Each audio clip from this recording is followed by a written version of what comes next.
40-50 টাকার ভিতরে এখন মানে খুব পেট ভরে খাওয়া হচ্ছে। এখন ব্যবস্থাটা খুব ভালো করছে, এখন সিরিয়াল ওয়াইজ খাবার নেওয়া যায়। আজকে থেকে দেখলাম খাবারের মান আগের চেয়ে উন্নত হয়েছে। ক্যাফেটেরিয়া ভবনটি শুধু নিচতলায় সীমাবদ্ধ না রেখে এটা জায়গা বাড়ানো উচিত।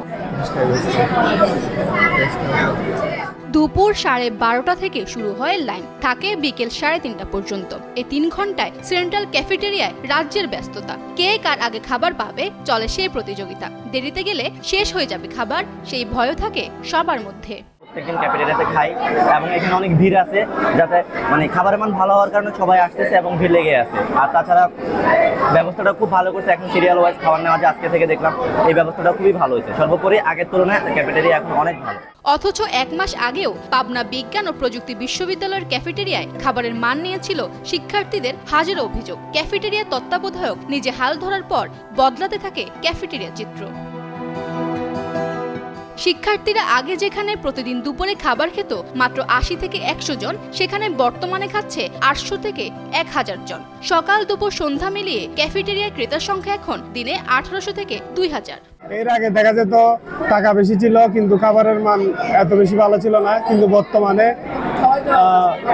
স্যারের ব্যবস্থাপনায় খাবারের মান আগের চেয়ে উন্নত হয়েছে। এখন আগে দেখা যেত যদি দুপুরে খাওয়া না আসতো তাহলে বাইরেই খেতে হতো গেটে, কিন্তু এখন যদি দুপুরে মিল না হয় অথবা খাওয়া না আসে তাহলে আমরা ক্যাফেটেরিয়াতে খাই। শিক্ষার্থীরা জানান বর্তমানে খাবারের দাম খুব কম এবং মানসম্মত খাবার পরিবেশন করাতে তারা এখন ক্যাফেটেরিয়ার দিকে ঝুঁকছেন। শুধু শিক্ষার্থীরাই নন, এখন বিশ্ববিদ্যালয়ের শিক্ষক, কর্মকর্তা, কর্মচারী সবাই সকাল দুপুরে ক্যাফেটেরিয়া খেতে আসেন। তবে ব্যবস্থাপনার দিকে আরো নজর দেওয়ার কথা জানান অনেকেই। সমস্যা হচ্ছে একটাই, সেটা হচ্ছে যে আমাদের এই যে ম্যানেজমেন্ট এবং আমাদের প্লেস, আমাদের উচিত এখন বিশ্ববিদ্যালয়ের প্রশাসনের বিকল্প ভাবার, অর্থাৎ আমাদের এই ক্যাফেটেরিয়া ভবনটি শুধু নিচতলায় সীমাবদ্ধ না রেখে এটা জায়গা বাড়ানো উচিত। অর্থাৎ একদিকে ভারী খাবার এবং একদিকে হালকা খাবার রেখে যদি সুন্দর করে সাজানো যেত বা গোছানো যেত তাহলে আমরা শিক্ষার্থী যারা আছে তারা উপকৃত হইতাম। 40-50 টাকার ভিতরে এখন মানে খুব পেট ভরে খাওয়া হচ্ছে।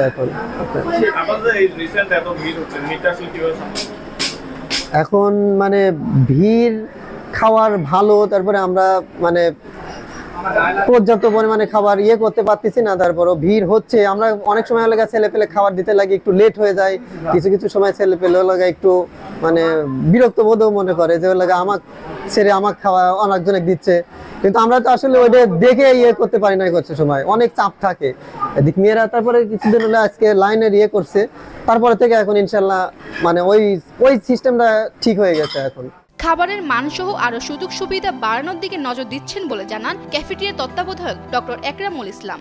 বড় অবদান ছাত্রদের, শিক্ষকদের, কর্মকর্তাদের, কারণ তারা আমার ভুল ত্রুটি পেলেও আমাকে সহায়তা করছে পরামর্শমূলকভাবে।